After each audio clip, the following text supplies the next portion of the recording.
Subscribe Muhammad Amjad Nadwi, Indian Islamic scholar. أعوذ بالله من الشيطان الرجيم بسم الله الرحمن الرحيم وقرن في بيوتكن ولا تبرجن تبرج الجاهلية الأولى وأقمنا الصلاة وآتينا الزكاة وأطعنا الله ورسوله إنما يريد الله ليذهب عنكم الرجس أهل البيت ويطهركم تطهيرا واذكرن ما يتلى في بيوتكن من آيات الله والحكمة إن الله كان لطيفا خبيرا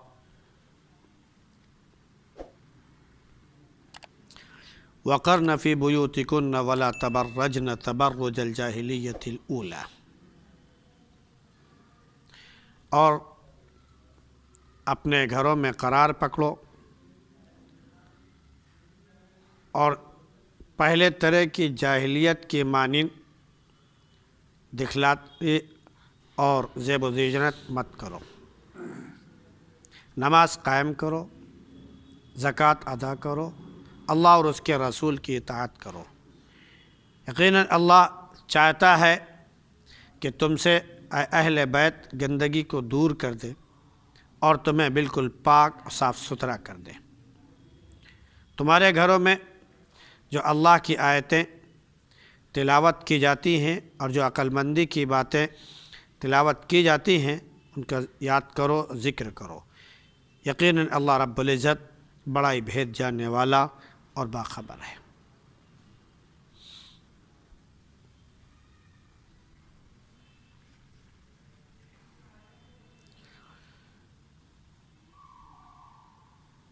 یہ سورہ احزاب میں غزوہ خندق کے بعد ازواج مطہرات کا ذکر شروع ہوا ہے، جو گزشتہ آیتوں سے چل رہا ہے کہ پہلے ان کو دنیاوی مال و متاع سے دور رہنے کا حکم ہوا، اس کے ٹیپ ٹاپ سے دور رہنے کا حکم ہوا، نبی کے ساتھ دینے کا اور نیک کام کرنے کا حکم ہوا، برائیوں سے بچنے کا حکم ہوا، اور اس کے بعد اللہ اور اس کے رسول کی اطاعت اور نیک عمل کرنے کا حکم ہوا، جس میں دوہرا اجر ان کے لیے. اس کے بعد ان کا مقام و مرتبہ بتایا گیا کہ تمام عورتوں کی طرح تم نہیں ہو بلکہ تمہارا مرتبہ ان سب سے بلند ہے. اس لیے اگر اللہ سے ڈر رہی ہو تو پھر لچک دار بات نہیں ہونی چاہیے، دب کر بات نہیں ہونی چاہیے کہ لوگ جو ہے آپ کی طرف مائل ہونے لگیں. ہاں، نرم بات ضرور رہے. یہ ذکر کے بعد اب مزید ذکر کیا جا رہا ہے. اس میں ازواج مطہرات بھی ہیں اور ازواج مطہرات کے ذریعے تمام عورتوں کو بھی حکم دیا جا رہا ہے، کیونکہ اطاعت صرف ازواج مطہرات ہی نہیں، تمام عورتوں کو اللہ کے نبی صلی اللہ علیہ وسلم کی کرنی ہے. اللہ رب العزت کی بات اور اس کا حکم ماننا ہے. تو جو بھی مانے گا اس کے لیے بہترین رزق ہے اللہ کے ہاں، بہترین مہمان نوازی ہے اللہ کے ہاں، اور اللہ رب العزت ان کو بہترین اجر عطا فرمائے گا. ہاں، ان کو خصوصی طور پر ذکر کیا گیا. اب یہاں پر عورتوں کے بارے میں یہ بتایا جا رہا ہے کہ عورتوں کو کہاں پر رہنا بہتر ہے. اللہ رب العزت نے فرمایا کہ عورتوں کے رہنے کی جو جگہ ہے، کسی چیز کو قرار پکڑنے کی اور لازم پکڑنے کی جو جگہ ہے وہ ان کا اپنا گھر ہے. اسی لیے عورتوں کے اوپر کمائی کی کوئی ذمہ داری نہیں رکھی گئی ہے.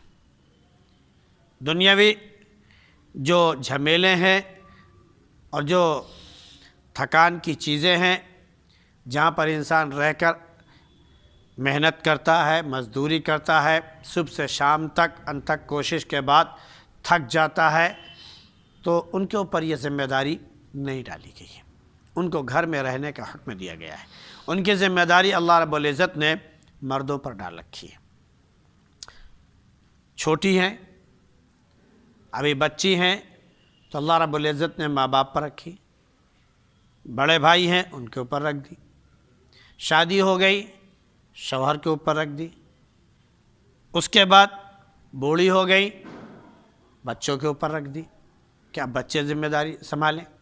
تو بہرحال عورتوں کو گھر سے باہر رہنے کا حکم نہیں ہے، اسی لیے ان کو سیاست دیگر تمام چیزیں جو ہیں ان سے دور رکھا گیا ہے تاکہ گھر کا ماحول بھی بالکل صاف ستھرا ہو، اور ان کو گھر کی مالکن بتایا گیا ہے۔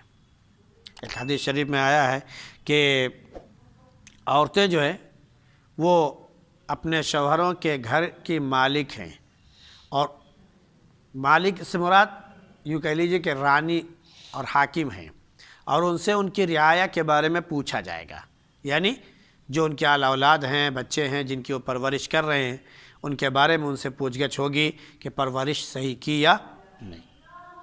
تو گویا کہ گھر کی حاکمہ ان کو بتایا گیا ہے، اور گھر میں ہی ان کو رہنے کا حکم دیا گیا ہے۔ وَقَرْنَ فِي بُيُوتِكُنَّ، اپنے گھر میں ٹھہرو، بلا ضرورت گھر سے باہر نہیں نکلنا ہے، ان کی حدود متعین کر دی گئی۔ گھر سے باہر نکلنا ہے تو بلا ضرورت نہیں نکلنا ہے تو محرم کے ساتھ نکلنا ہے، تاکہ کسی قسم کا کوئی شائبہ کوئی برائی کا اندیشہ نہ رہے۔ اس کے بعد دوسرا حکم ہے کہ وَلَا تَبَرَّجْنَ تَبَرُّجَ الْجَاهِلِيَّةِ الْأُولَىٰ، جو دور جاہلیت میں عورتیں بے پردہ نکلتی تھی اور زیبائش اور آرائش کے ساتھ نکلتی تھی، یعنی پورے زیب و زینت کے ساتھ بنا و سنگار کے ساتھ وہ نکلتی تھی اور بے پردہ نکلتی تھی، بلکہ یوں کہہ لیجیے کہ بس اوقات بالکل بے لباس ہوا جایا کرتی تھی۔ تو اللہ رب العزت نے عورتوں کو اس سے منع فرمایا کہ جیسے پہلے دور میں جاہلی دور میں بے پردہ اور ٹیپ ٹاپ کر کے نکلا کرتی تھی، اب آپ کو ویسے نہیں نکلنا ہے، اپنی حفاظت کرنی ہے۔ اب یہاں پر ایک تو یہ بتا دیا ہے کہ بے پردہ نہیں نکلنا ہے، دوسرا یہ بتا دیا گیا ہے کہ گھر میں ٹھہرنا ہے۔ ان دونوں سے پردہ بھی لازم آ گیا کہ گھر میں رہیں گے تب بھی بے پردہ نہیں ہوں گے، گھر سے باہر ہوئے تو دور جاہلیت کی طرح حسن کا دکھاوا کرتے ہوئے نمائش کرتے ہوئے نہیں نکلنا ہے، بلکہ جو اسلامی لباس ہے اللہ رب العزت نے جو حکم دیا ہے اس کے مطابق نکلنا ہے۔ تو اس میں بناؤ سنگار بھی ہے۔ سورہ نور میں باقاعدہ ذکر کیا گیا ہے کہ قُلْ لِلْمُؤْمِنَاتِ يَغْضُضْنَ مِنْ أَبْصَارِهِنَّ وَيَحْفَظْنَ فُرُوجَهُنَّ وَلَا يُبْدِينَ زِينَتَهُنَّ، کہ عورتوں سے کہہ دیجئے مومن عورتوں سے کہ وہ اپنی نگاہیں نیچی رکھیں، شرمگاہوں کی حفاظت کریں اور زیب و زینت کا اظہار نہ کریں۔ یہ جو زیب و زینت ہے عورتوں کو کرنے سے منع نہیں کیا گیا ہے، وہ خوب کریں، ان کا حق ہے، لیکن آج کل بہت سی چیزیں ایسی چل رہی ہیں جو وضو میں رکاوٹ بنتی ہیں۔ بہت سی چیزیں زیب و زینت کی ایسی ہیں جو وضو میں رکاوٹ بنتی ہیں، اس سے بچنا ہے۔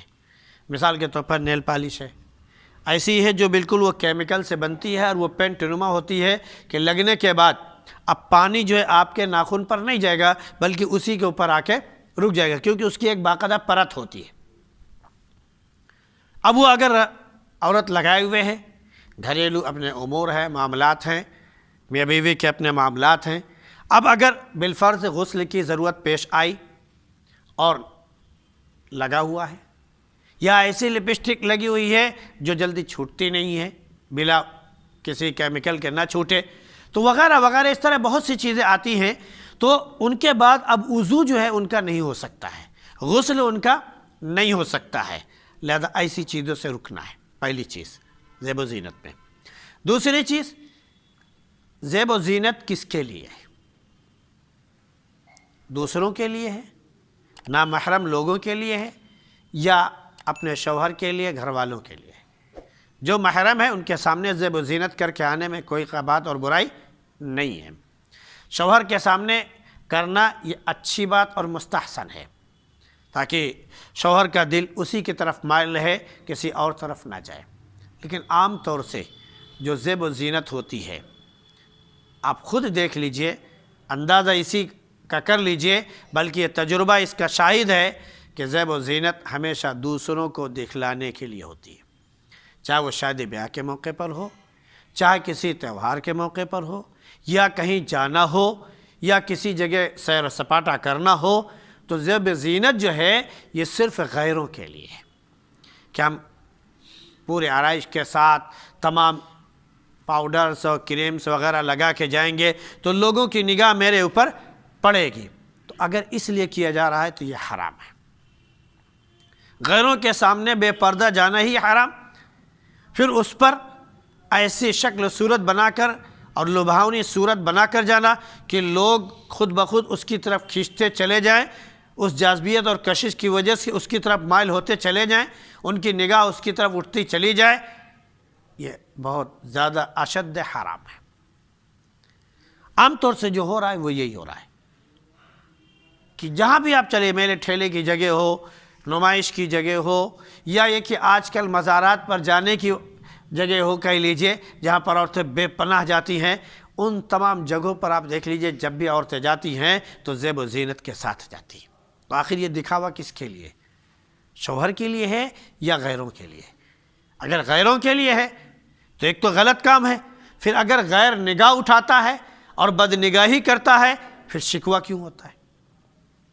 پھر اگر نگاہ کسی کی اٹھی تو صرف وہیں تک محدود نہیں رہتی، آگے چل کر نیز تمام برائیاں جنم لیتی ہیں، یہاں تک کہ انسان انتہا کو پہنچ جاتا ہے برائی کی۔ اس لیے سب سے پہلا حکم وَلَا تَبَرَّجْنَ تَبَرُّجَ الْجَاهِلِيَّةِ الْأُولَىٰ کہہ دیا کہ جیسے جاہلی دور میں ٹیپ ٹاپ کر کے بناؤ سنگار کر کے نکلا کرتی تھی، اب نکلنے کی ضرورت نہیں ہے، گھروں میں رہو اور اس کو قرار پکڑ لو۔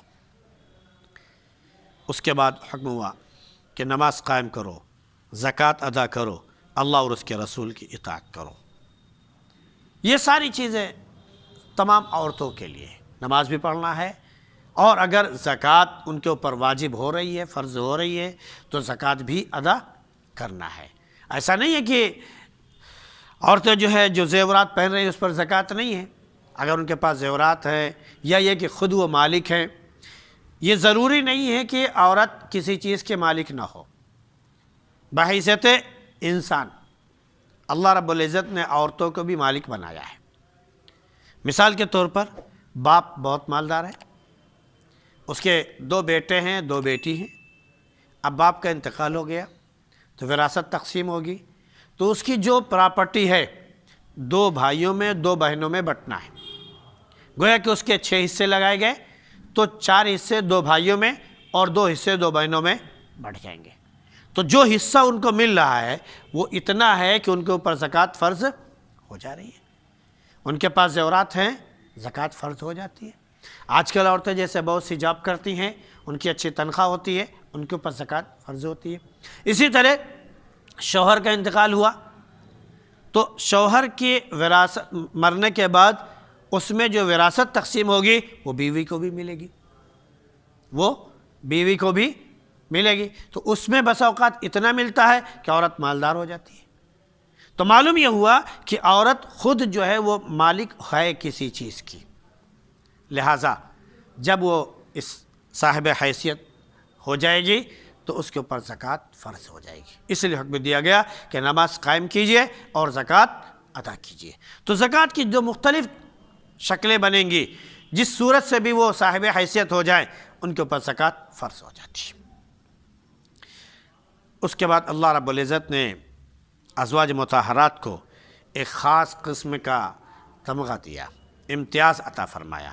وہ کیا کہ اللہ کے نبی صلی اللہ علیہ وسلم کے تمام بیویوں کے بارے میں فرمایا کہ اے اہل بیت، اللہ رب العزت چاہتا ہے کہ تم سے تمام قسم کی برائیاں، گندی باتیں دور کر دے۔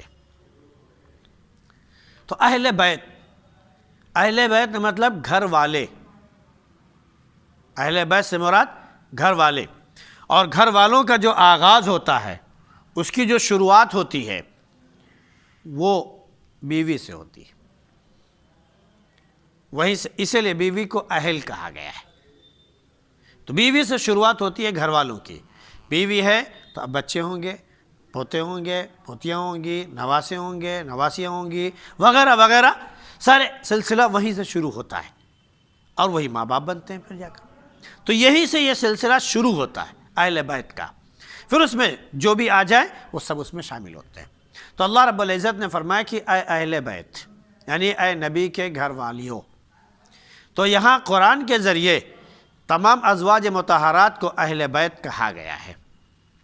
تو قرآن کے ذریعے جن کو اہل بیت کہہ دیا گیا اسے کوئی ہٹا نہیں سکتا ہے، لہذا تمام ازواج مطہرات وہ اہل بیت ہیں۔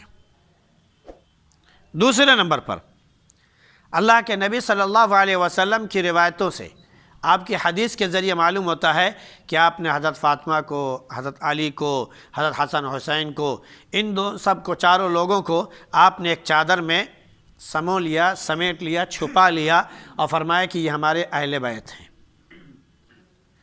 جس کی وجہ سے شیعہ حضرات یہ کہتے ہیں کہ اہل بیت صرف یہی چار لوگ ہیں، ان کے علاوہ کوئی اور اہل بیت نہیں ہے۔ قرآن نے کہا نہیں، اہل بیت تمام ازواج مطہرات ہیں، تمام ازواج مطہرات ہیں، اور اس کے بعد اللہ کے نبی صلی اللہ علیہ وسلم کی جو آل اولاد ہیں وہ بھی اہل بیت ہیں۔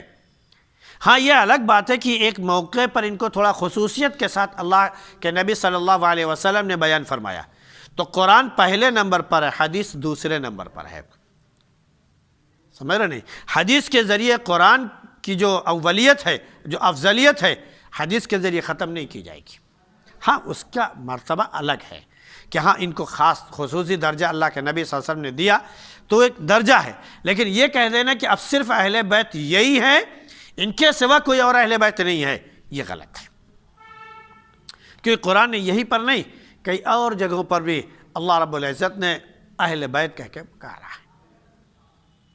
یا ایھا الناس قوا انفسکم واہلیکم نارا، اے لوگو اپنے آپ کو آگ سے بچاؤ اور اپنے گھر والوں کو آگ سے بچاؤ۔ تو وہاں گھر والے کون ہوں گے؟ تمام، بیوی بھی ہیں، بچے بھی ہیں، ماں بھی ہیں، وغیرہ سب شامل ہیں، پوری فیملی جو ہے وہ گھر والے کہلاتی۔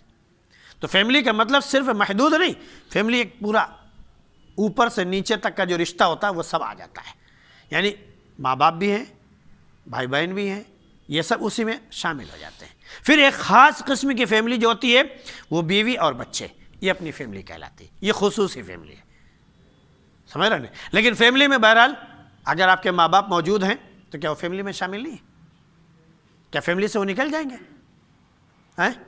اگر کوئی آپ سے پوچھے تو آپ فیملی سے ان کو الگ کر دیں گے؟ نہیں، وہ میری فیملی نہیں ہے، اب تو ان کی فیملی ہے۔ تو معلوم یہ ہوا کہ فیملی کہہ کر، اہل بیت کہہ کر صرف ایک خاص مراد لے لینا، یہ دراصل قرآن اور حدیث کا انکار ہے۔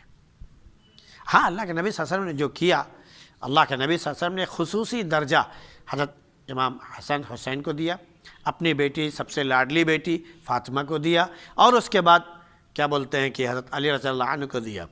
ان کے بارے میں الگ سے اللہ کے نبی صلی اللہ علیہ وسلم نے فرمایا کہ یہ فاطمہ جو ہیں یہ جنت کے جو عورتیں ہیں ان کے سردار ہوں گے۔ حضرت امام حسن حسین کو فرمایا کہ یہ جنت کے جو ہے یہ جو تمام نوجوان ہیں ان کے سردار ہوں گے، تمام مومنوں کے سردار ہوں گے، اور تمام مومنوں کا سردار حضرت علی کو بتا دیا، وغیرہ وغیرہ۔ تو اس طرح ان کو ایک خصوصی درجہ دیا گیا ہے، لیکن اہل بیت کہہ کر صرف انہی کو مراد لینا اور سب کو انکار کر دینا یہ غلط ہے۔ تو اللہ چاہتا ہے کہ اہل بیت تم سے گندگیاں دور کر دے اور تمہیں بالکل پاک و صاف کر دے۔ اس لیے جو ہے جو گھر میں تمہارے قرآن پڑھا جاتا ہے، اللہ کے نبی پر جو قرآن کی آیتیں نازل ہوتی ہیں، یا جو حکمت کی باتیں ہیں، یعنی حکمت سے مراد قرآن کی آیتیں اور اس میں جو نصیحت کی باتیں وہ بھی ہو سکتی ہیں، اور حکمت سے مراد چونکہ قرآن کی آیتوں کا ذکر الگ سے کیا گیا، وَاذْكُرْنَ مَا يُتْلَى فِي بُيُوتِكُنَّ مِنْ آيَاتِ اللَّهِ، اللہ کی آیتیں جو آتی ہیں تمہارے گھر میں ان کی بھی تلاوت کرو، اور حکمت تو حکمت سے مراد نبی کریم صلی اللہ علیہ وسلم کی باتیں یعنی حدیث۔ تو قرآن بھی اور حدیث ان دونوں کے تلاوت کا اور ان کے پڑھنے کا حکم دیا گیا ہے، کیونکہ اللہ رب العزت تمام دلوں کے بھید کو جانتا ہے اور بہت اچھی طرح سے ہر چیز سے وہ باخبر ہے۔ اللہ رب العزت ہم سب کو اپنے حبیب صلی اللہ علیہ وسلم کی اطاعت اور تابعداری نصیب فرمائے۔ سبحان اللہ بحمدہ، سبحانک اللہم وبحمدک، ونشہد ان لا الہ الا انت، نستغفرک ونتوب الیک۔